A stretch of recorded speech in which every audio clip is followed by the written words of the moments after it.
உத்தரப்பிரதேசத்தின் அயோத்தியில் வரும் 22ஆம் தேதி ராமர் கோயில் கும்பாபிஷேகம் நடைபெற இருக்கிறது. இந்நிலையில் இக்கோயிலுக்கு வரும் நன்கொடை ரூபாய் 1.5 கோடி முதல் 2 கோடி வரை அதிகரித்திருக்கிறது. உத்தரப்பிரதேச மாநிலம் அயோத்தியில் ராமர் பிறந்ததாக நம்பப்படுகிறது. இந்நிலையில் அவருக்கான கோயிலை கட்ட கடந்த 2021ஆம் ஆண்டு ஆகஸ்ட் மாதம் 5ஆம் தேதியன்று பிரதமர் நரேந்திர மோடி அடிக்கல் நாட்டினார்.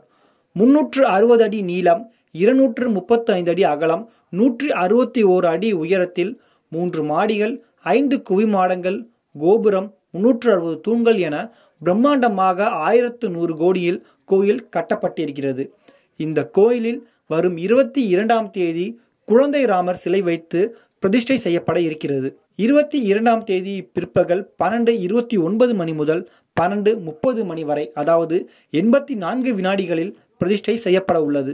16 பொருத்தங்களில் 10 பொருத்தங்கள் சிறப்பாக அமைந்துள்ளதால் இக்குறுகிய காலத்தில் பிரதிஷ்டை நடைபெற உள்ளது என ஸ்ரீ ராம ஜென்ம பூமி தீர்த்த சேக்தர அறக்கட்டளை பொதுச் செயலாளர் சம்பத் ராய் கூறியுள்ளார்.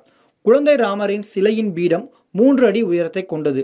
இச்சிலை மக்ரானா மார்பிள் கற்களால் செய்யப்பட்டு அதன் மீது தங்க கவசம் பொருத்தப்பட்டுள்ளது. கோயிலின் கும்பாபிஷேகம் பிரதமர் நரேந்திர மோடி, RSS தலைவர் மோகன் பகவத், உத்தரப்பிரதேச கவர்னர் ஆனந்திபென் பட்டேல், முதல்வர் யோகி ஆதித்யநாத், கோவில் அறக்கட்டளை தலைவர் மகந்த் நிருத்ய கோபால் தாஸ் ஆகியோர் முன்னிலையில் நடைபெறுகிறது. இந்நிகழ்வில் நாடு முழுவதும் இருந்து முக்கிய தலைவர்கள், திரை நட்சத்திரங்கள், விளையாட்டு வீரர்கள் என பலர் பங்கேற்க திட்டமிடப்பட்டுள்ளது. இந்த கோயிலின் கும்பாபிஷேகம் முடிந்த பின்னர் தினந்தோறும் சுமார் 3 லட்சம் பக்தர்கள் கோயிலுக்கு வந்து செல்வார்கள் என்று எதிர்பார்க்கப்படுகிறது. இந்நிலையில் கோயிலுக்கு அளிக்கப்படும் காணிக்கையும் அதிகரித்திருக்கிறது. தற்போதைய நிலவரப்படி ராமர் கோயில் அறக்கட்டளை தினமும் 3 முதல் 4 லட்சம் வரை நன்கொடை பெறுவதாக தகவல்கள் வெளியாகியுள்ளன. இதன் மூலம் கோயில் அறக்கட்டளைக்கு மாதந்தோறும் 1.5 கோடி ரூபாய் முதல் 2.5 கோடி வரை நிதி கிடைக்கிறது. இந்த தொகை அனைத்தும் கோயில் ஊழியர்களால் வெறும் கைகளால் எண்ணப்பட்டு வந்தது. ஆனால் தற்போது இதற்காக பணம் என்னும் மிஷின் வாங்கப்பட்டிருக்கிறது. இது குறித்து ராம ஜென்மபூமி தீர்த்த சேக்தர அறக்கட்டளையின் பொறுப்பாளர் பிரகாஷ் குப்தா கூறுகையில், நாங்கள் இந்த பணத்தை ஒவ்வொரு மாதமும் 5ஆம் மற்றும் 20ஆம் தேதிகளில் எண்ணி வந்தோம். ஆனால் தற்போது தினமும் இப்பணிகள் நடக்கிறது.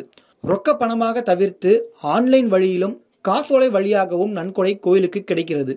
முன்னதாக கடந்த 2021ஆம் ஆண்டு நாடு தழுவிய நிதி சேகரிப்பு பிரச்சாரம் தொடங்கப்பட்டது. கடந்த 3 ஆண்டுகளில் மொத்தம் ரூபாய் 5000 வரை நன்கொடை பெறப்பட்டிருக்கிறது என்பது குறிப்பிடத்தக்கது.